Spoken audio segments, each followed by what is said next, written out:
everybody, this is Ann from Line&Circle, and I'm going to give you 5 tips on how to get good at leg hooping. Before we get started, I just want to let everybody know that leg hooping was incredibly hard for me to learn. It took me years, and I wouldn't even say that I have mastered it now, but just a note of encouragement to those of you who are struggling with leg hooping. We want to begin with a first principle or tip, and that is the principle of right equipment. In the case of leg hooping, this consists of 3 things. Thing 1 being an appropriately smooth and flat surface to hoop on. That's thing 1 for leg hooping. Thing 2 is going to be the appropriate hoop, and that for most people beginning leg hooping is going to be a large hoop that is light, that is not very heavy and won't be a bruiser on your knees, but that leaves you plenty of space within which to explore as the hoop descends, as gravity is pulling the hoop down, and you're trying to learn how to push back up against gravity. Part 3 of right equipment is going to be shorts. And really, if you're being kind to yourself as a beginning hooper, those are going to be short shorts. And I don't normally wear these Daisy Duke style, but I just have added an extra little cuffing up here just to show you that really the shorter the better, because the more exposed skin you have on the thighs, the easier it's going to be for you as the hoop moves down, and again as gravity is pulling the hoop into a downward spiral, and you are using your body and your connection with the hoop to fight against that force. And so a big part of that counteraction is going to be the connection of the hoop to the leg, and bare skin is going to really glue that connection together. The second principle or tip that I want to share with y'all is about keeping moving as you're attempting leg hooping. A lot of times we attempt leg hooping standing stock still, and we use this stability to allow us to move the hoop with one leg. I'm going to recommend a completely different approach that's going to integrate turning with the hoop. That means turning in the same direction as the hoop, the same current, following the hoop's flow. Noticing that both of my feet are moving. I'm constantly turning. The other thing is that the hoop is going to be moving constantly too. The hoop is going to be moving down and back up as I practice.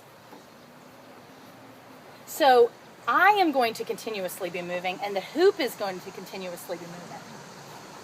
I'm turning with the hoop, and the hoop is lowering and raising back up again, going down as I turn with it, and coming back up again. Moving in all directions possible with the hoop.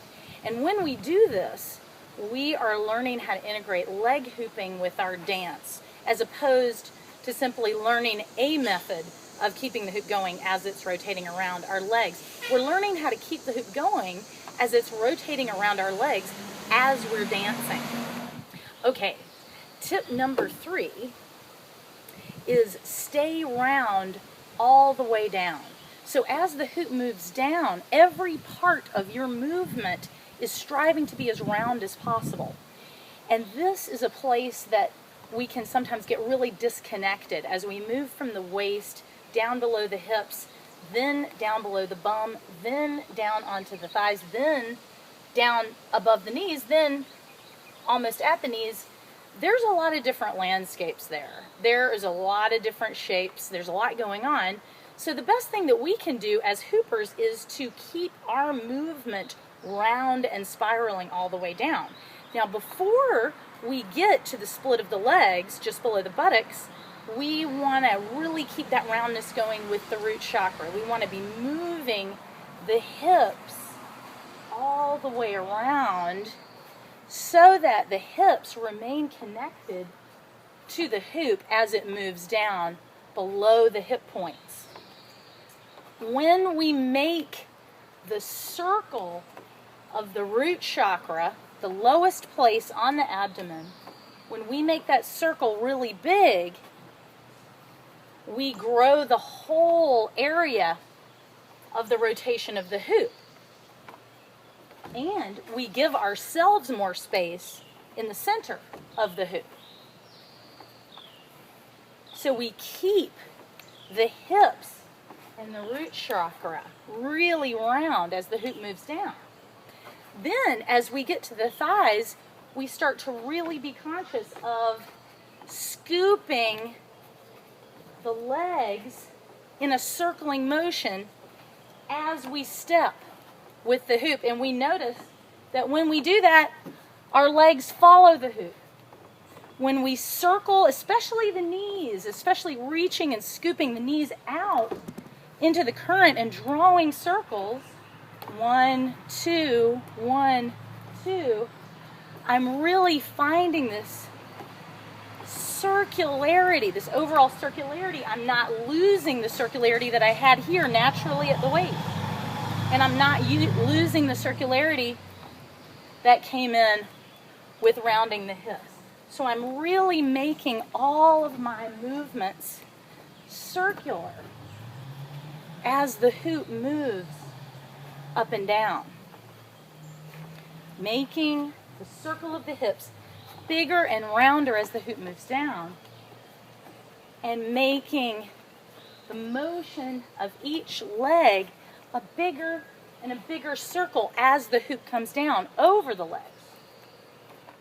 Now we're going to go in our opposite current. We're going to practice now because we're at tip number 4. So if you've integrated those first 3 tips, you're ready to go to the next level, which is Yin Yong. Remembering the principle of Yin Yong as the hoop moves down. That's how you can remember to keep the movements of each leg symmetrical to one another. So the principle of Yin Yang says everything you put into a system also must come out. That's a very simple way of putting it, but you know what I'm saying. And so any scoop that you make with one leg has to be answered by an exactly equivalent scoop in the other leg. And this is where we lose the hoop a lot of times, is that one leg is working really hard, the other leg is just hanging out. So I'm trying to show you guys sort of how when one leg is over functioning and the other leg is just sitting there, we just can't move around as much. We're not as dynamic or versatile inside our hoops. So I'm doing all of this in second current. I'm just trying to show you how important this principle of equality, equanimity and balance in the system, that each side of the body is contributing and subtracting equally from this equation. Each leg is moving for an equivalent amount of time and covering an equivalent amount of space. Our 5th and final principle is to relax the feet. Relax the leg overall, but especially the feet. So, as you look at my feet as they're stepping, noticing that my toes are separated, that my feet are bending as they leave the floor and as they come back to the floor.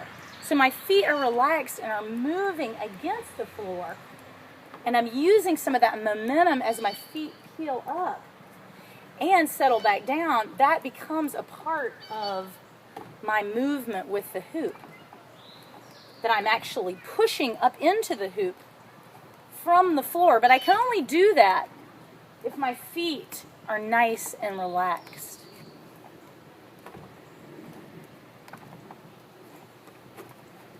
Relaxing the feet, relaxing the whole leg, even as you're understanding the engagement that's necessary to draw those big circles with the knees.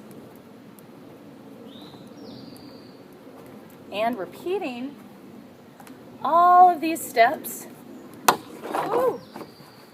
in your second current.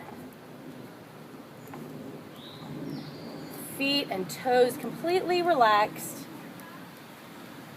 Meeting the floor, encountering the floor, engaging with the floor. And that'll help you engage the whole leg. That's engaging with the hoop.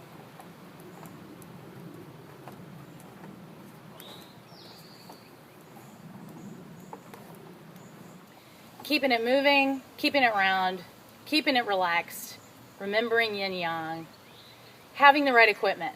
I hope that your next experience with leg hooping is a little more fun than the last one.